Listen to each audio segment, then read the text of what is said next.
Hello everyone, today we are going to solve your problem number 54 spiral matrix.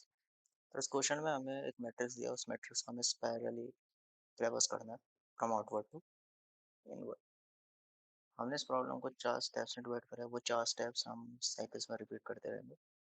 तो वो steps हैं कि पहले हम लोग हॉरिजॉन्टली ट्रेवर्स करेंगे left to right, then we will go vertically downward as said in question, and then we will go in line. This is the one cycle in which we are following four steps, and then we will repeat our steps until a condition is met, which we will discuss later. तो चार step discuss करते हैं क्या है। तो पहले हम लोग वेरिएबल्स देखते हैं। चार वेरिएबल जो है, चार वेरिएबल है starting of the row, starting of the column, जो अभी यहाँ पर है starting of the row, starting of the column है। This is the end of the row, this is start end of the column. तो पहला loop देखते हैं हमने क्या है। पहला लूप, पहला लूप बोलता है जस्ट रिमूव दिस, इग्नोर करो इस वाइल लूप को। पहले इस पहले स्टेप को देखते हैं क्या करें। पहले हमें इस रो को ट्रैवर्स करना है हॉरिजॉन्टली लेफ्ट टू राइट। मुझे सिंपल, मैंने क्या करा, cos c, I am traversing a row. So traversing a row will keep a row constant and it will vary column. मेरा कॉलम चेंज होगा, तो इट वुड बी बेटर कि अगर मैं अपने कॉलम वाले वेरिएबल यूज करूँ। तो मैंने क्या करा, स्टार्टिंग ऑफ कॉलम से एंड ऑफ कॉलम तक एक लूप चला दिया और उसको ट्रैवर्स कर दिया। जैसे इजी अभी ट्रैवर्स हो चुका है, सेव इन दिस। और मैंने उसको क्या करा, अपने अपने फाइनल एक मैट्रिक्स है, फाइनल डेटा नाम के मैट्रिक्स में पुश बैक कर दिया, क्योंकि स्टार्टिंग ऑफ द रो है। हाँ, द थिंग इज कि मैंने कहा था कि अभी हम लोग रो ट्रैवर्स कर रहे हैं तो रो को कांस्टेंट रखना है, रो को कांस्टेंट रखना है। और कौन सी कांस्टेंट रो है, वो है स्टार्टिंग ऑफ द रो। सी, आप इस वेरिएबल्स में देखना, वेरिएबल्स बहुत इंपॉर्टेंट है इसमें। तो मैंने क्या करा, इस रो को कांस्टेंट रखा और वेरी क्या करा, कॉलम वेरी कर दिया। उस कॉलम को तब तक चलाया जब तक मेरा starting of the column end of the column तक ना पहुंचा। Easy, this is the first step. तो द थिंग इज, यहाँ पर मैं स्टार्टिंग ऑफ द रो को इंक्रीमेंट कर रहा हूँ, मीन्स मैं इस पॉइंटर को नीचे ला रहा हूँ। क्यों ला रहा हूँ, क्योंकि अब मेरे को अगली रो ट्रैवर्स करनी है, वो है वर्टिकली डाउनवर्ड। वर्टिकली डाउनवर्ड के लिए अगर मैं कोई फिक्स वेरिएबल यूज करूंगा, फॉर एग्जांपल 2 3 4, ऐसे तो वो काम नहीं करेगा। मेरे को एक ऐसा वेरिएबल चाहिए जो automate. So the thing is, मैंने क्या करा, अगर मैं, क्योंकि मैं कॉलम ट्रैवर्स कर रहा हूँ, मेरा कॉलम तो फिक्स रहेगा, which is end of the row. ये पॉइंटर दिख रहा है, ये end of the column, sorry. तो मेरे को रो के साथ ही वेरी करना है, तो रो को चेंज करना पड़ेगा। अगर मैं यहीं से शुरू कर दूंगा तो ये 3 वाले को दोबारा ले लेगा, विच इज नॉट एक्सेप्टेड। मैंने क्या करा, इस वाली रो को इंक्रीमेंट कर दिया, तो द पॉइंटर इज हियर। यहाँ से हट के पॉइंटर यहाँ आ चुका है, which is starting of row. तो मैंने अगेन ट्रेवर्स कर दिया from starting of the row to end of row. यहाँ पर कुछ कंडीशन दिख रही है, which is this, starting of the row should be less than end of the row, ignore this. ये हमारी मेन कंडीशन है साइकिल के लिए, कि हम लोग आगे डिस्कस करेंगे। तो दैट इज द, हमने तय कर दिया, हमारा साइकिल स्टेप पूरा हो गया। फिर द थिंग इज, मेरे को अब यहाँ पर ट्रेवर्स करना है horizontally from right to left. अब राइट टू लेफ्ट ट्रेवर्स करने के लिए अगर मैं एंड ऑफ द कॉलम से स्टार्टिंग ऑफ कॉलम तक चलूँ, तो वो वाला एलिमेंट भी ले लेगा, which is not again accepted. तो मैंने क्या करा, एंड ऑफ द कॉलम को डिक्रीमेंट कर देता हूँ, उसे यहाँ पर ले आता हूँ, क्योंकि अब उसका काम खत्म हो चुका है।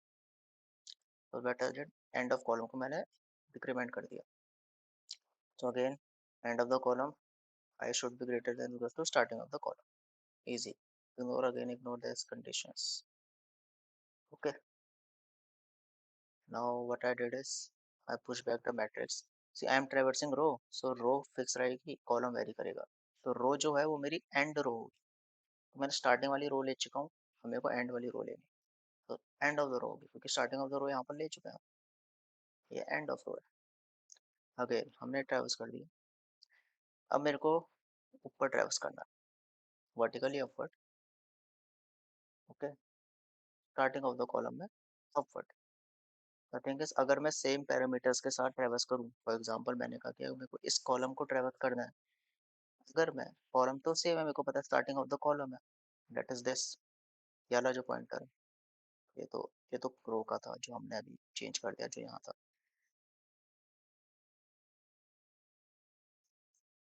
And this is the column part. Okay, starting of the column. Starting of the column में ट्रेवर्स करना है. अगर मैं एंड ऑफ द रो से लेके स्टार्टिंग ऑफ रो तक ट्रेवर्स करूँ, तो क्या काम चल जाएगा? तो द थिंग इज कि अगेंस्ट 7 को ले लेगा, विच इज नॉट एक्सेप्टेड. तो मेरे को क्या करना पड़ेगा, इस एंड ऑफ रो को डिक्रीमेंट करना पड़ेगा ताकि इसका पॉइंटर यहाँ आए. Okay, so what will do is ये 4 को ले लेगा. For example start end of the row, see the loop. Loop देखो, I is equals to end of the row till is equals to or greater than starting of the row. Again, ignore. Okay, decremented and push. So now what I am doing is I am increasing starting of the column. So why I am doing that? See, here the cycle changes.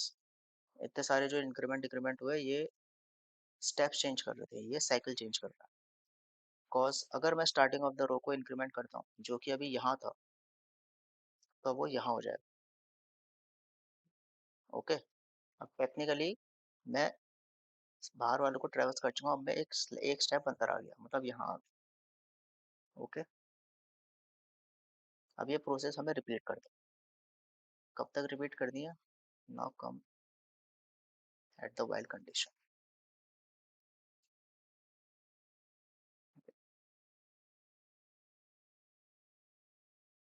Okay,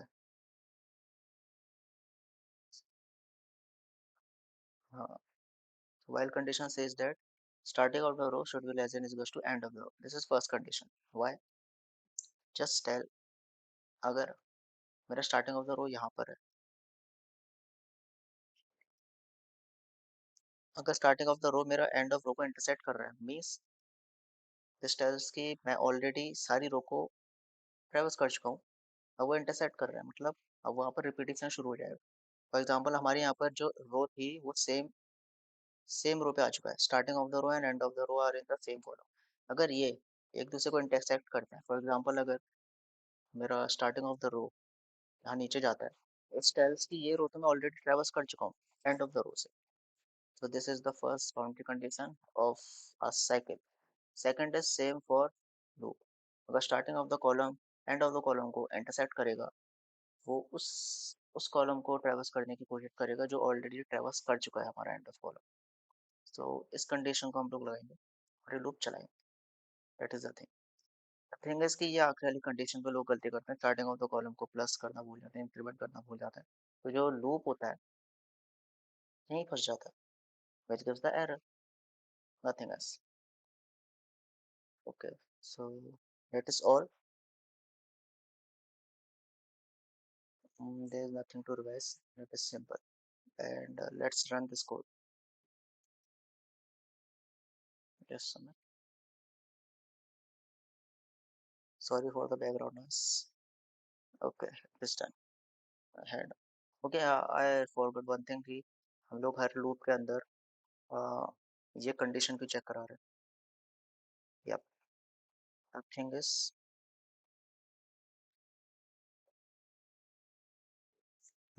तो we are again checking. हमें हर एक steps में भी check करना पड़ रहा है कि starting of the row should be less than equals to end of the row, column should be less than equals to end of the column. Cause the thing is कि हम लोग यहाँ पर स्टार्टिंग ऑफ द रो को increment कर रहे हैं. जब हम लोग उसे इंक्रीमेंट कर रहे हैं, this is the thing of n into n matrix में number of rows and columns are same. But in case of some not square matrix, irrespective of square matrix, किसी स्क्वायर मैट जो square matrix नहीं उसमें ट्रेवर्स करेंगे, तो there are high chance कि एक रो को ट्रेवर्स करने के बाद अगली रो में आ जाए और उसकी कॉलम ही ना हो. फॉर एग्जांपल देयर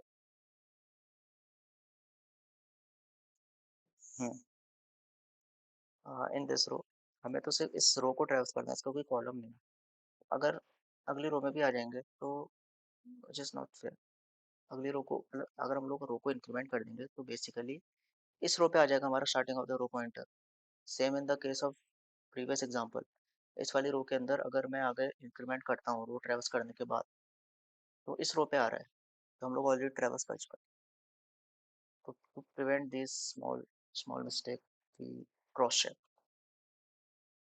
हाँ, और हाँ, ये कंडीशन नहीं लगाएंगे तो एरर देगा. एरर इन द सेंस कि रॉन्ग आउटपुट आएगा, नॉट एरर. द लूप चलेगा, बाकी कुछ that is the thing. Thank you, that's all from my side.